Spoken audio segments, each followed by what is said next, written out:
C'est la villa, enfin ça commence avec la villa des cœurs brisés C'est 5. ça. Pas sûr que tout le monde t'ait vu. Non, du tout. Pourquoi? Je crois que même moi, je me suis pas vu, tu vois, Pour dedans, quelle tellement ça a raison? été rapide.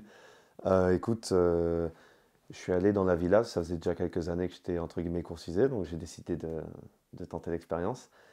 Chose que j'aurais peut-être pas dû faire, parce qu'au final, je peux même pas appeler ça une expérience, la villa. Donc je suis allé, malgré que ce soit pas un mauvais programme, mais c'était un petit peu tiré par les cheveux, tu vois, tout ça. Donc je suis parti en première ligne, c'est jamais bon. Je suis parti, on a fait un date qui a été très très court, moi et Ken, un autre candidat. Ah oui, qui a été sorti avec Natania, il me C'est semble. ça. Et du coup, et qui est rentré du coup dans la villa pour elle, qui est sorti et qui est revenu pour Léana. Et du coup, voilà, bah, on a fait un date. Il y avait 4 filles devant. C'était qui? C'était Shana, Rim, Natania et Cassandra Julia. Donc voilà, il y avait les 4 devant. Et puis il n'y en avait qu'un seul qui rentrait. Et aucune des filles ne t'a choisi. Alors, la prod est venue nous dire, écoutez, prenez une fille à part si vous voulez. Et lui, il allait pour Natania. Et tout le monde pensait que moi, j'avais un crush tu vois, pour Natania, mais pas du tout. Du coup, bah, il est parti, lui, avec Natania. Au final, bien sûr, c'est lui qui est rentré. Mais alors toi, Mais- t'avais un crush pour qui? Moi, Si t'avais pu choisir. franchement, parmi les 4, celle qui était la plus belle, c'était Rim. Tu vois. Rim, elle était vraiment jolie, mais c'était cramé à 10 km que la plupart étaient en couple, tu vois, donc ça va rien. Aujourd'hui, quand tu vois par exemple Rim et Vincent, tu te doutes bien que voilà, ça va rien. Et donc t'étais allé jusqu'en République dominicaine? Cette fois, c'était au Mexique. Ah oui, c'est vrai, pardon. J'ai C'est au tellement Mexique. Mais de l'habitude. base, ouais, il me semble que c'était là-bas, peut-être, je crois. Mais en tout Donc cas, t'as fait Paris-Mexique et t'es resté combien de temps là-bas? c'est ridicule d'en parler quand même. Je sais pas, franchement, je suis resté à l'hôtel, je t'en doute d'abord. Allez, on va dire, on a tiré peut-être un bon 5 jours. Un bon T'as 5 pu jours. en profiter quand même pour faire un peu des petites vacances, aller te baigner. Oui, après, je connaissais déjà par cœur cet endroit. Tu vois. Vu que avant de la télé, tu te doutes bien, j'ai fait le tour du monde, j'ai voyagé beaucoup. On va en Cet parler. endroit, je l'ai fait une dizaine de fois.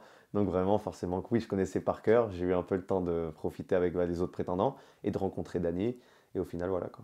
Ah bah oui, bah j'allais te dire justement, t'es Ouais, très ami avec Dany. très, très ami avec Dany qui Dany. était en couple avec Manon Van. C'est Comment ça. vous vous êtes rencontrés, en tout cas comment vous avez véritablement lié d'amitié? Alors, on s'est rencontrés à la villa. Oui, Il me semble que je forcément, l'ai ouais. rencontré peut-être un jour ou deux avant que moi je parte. Et rien de spécial, vraiment, c'est juste un mec cool, tout ça. Et au final, bah, en revenant à Paris, on s'est vu, revu. Au final, je me suis dit, eh, mais il est cool ce gars. Et au final, lui, pareil. Et voilà, on a commencé à devenir bah, meilleurs potes en fait.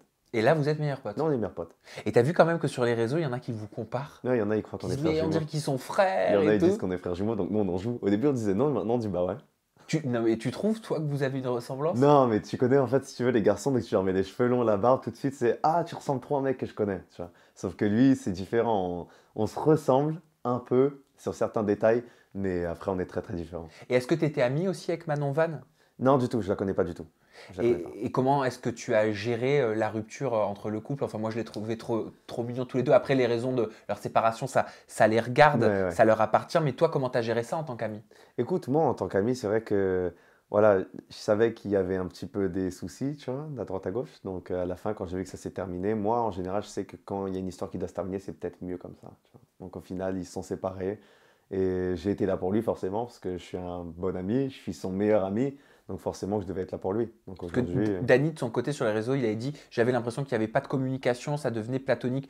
Est-ce qu'il pouvait se confier à toi? Est-ce qu'en tant qu'ami, tu lui donnais des conseils pour mhm. essayer peut-être, je sais pas de réparer, mais essayer d'arranger les choses, de parler? Moi, je ne suis pas partisan d'arranger les choses quand, voilà, si tu veux, là, c'était vraiment, il fallait régler quelque chose, pas arranger quelque chose, tu vois. C'est pas la même chose. Donc au final, moi, forcément, oui, je suis de loin la personne qui lui donne le plus de conseils, qui le guide à mort. Et puis c'est pareil, moi, dès que j'ai une question, je lui pose la question à lui aussi. Mais c'est vrai que moi, oui, bien sûr, j'ai été là pour l'aider. Donc de là, moi, je lui ai dit, écoute, pense à toi ce que tu veux. Et à l'époque, ce qu'il voulait, c'était peut-être, voilà, être un peu tout seul. Donc c'était de la séparation. Donc voilà, bah, je l'ai guidé, je l'ai épaulé. Même si c'est le bon ou mauvais choix, c'est mon meilleur ami. Donc je dois l'accompagner dans son bon ou mauvais choix, quoi qu'il arrive.